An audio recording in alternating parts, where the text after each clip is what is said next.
MPJ న్యూస్కి స్వాగతం. కడప జిల్లా పొద్దుటూరు పట్టణంలోని ఖాదర్ హుస్సేన్ మసీదు వీధిలో జమాతే ఇస్లామీ హింద్ ఆఫీసులో భారత రాజ్యాంగ అవగాహన సదస్సు ఘనంగా నిర్వహించారు. ఈ కార్యక్రమానికి ముఖ్య అతిథిగా కేఎం అబ్దుల్ సుబ్హాన్ వెల్ఫేర్ పార్టీ రాష్ట్ర అధ్యక్షులు పాల్గొని భారత రాజ్యాంగ పీఠిక యొక్క అర్థాన్ని ప్రజలకు వివరంగా వివరించారు. భారత పౌరులందరూ ప్రతి ఒక్కరూ రాజ్యాంగ అవగాహన కలిగి ఉండాలని పిలుపునిచ్చారు. అనంతరం ఎంపీజే రాష్ట్ర ప్రధాన కార్యదర్శి షేక్ సలీం మాట్లాడుతూ, భారతదేశం లౌకిక దేశం, ఒక మతం ఆధారంగా నడవదు, రాజ్యాంగం ఆధారంగా నడుస్తుంది. మతం అనేది వ్యక్తిత్వం. దేశంలో జీవించే ప్రతి భారతీయునికి సమాన హక్కులు కలిగిన దేశం ఇది అని అన్నారు. ఈ కార్యక్రమంలో జిల్లా అధ్యక్షులు జాకీర్ హుస్సేన్, పట్టణ అధ్యక్షుడు హుస్సేన్ బాషా, ఉపాధ్యక్షుడు నజీర్, మీడియా కార్యదర్శి అస్లాం, కోశాధికారి ఇస్మాయిల్, ఎంపీజే సభ్యులు తదితరులు పాల్గొన్నారు.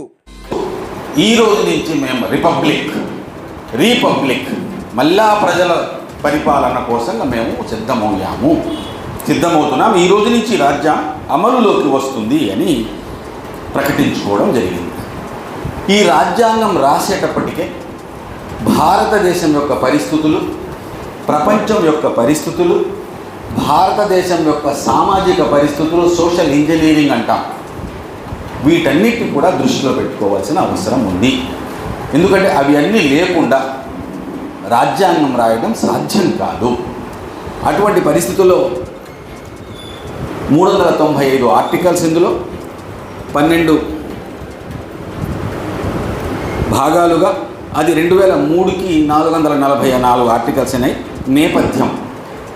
ఈ నేపథ్యంలో ఎప్పుడు ఉందంటే, ఫ్రాన్స్లో ఉద్యమం జరిగి ప్రజాస్వామ్యం అనేటువంటిది బాగా చర్చనీయాంశంలోకి వచ్చేసింది.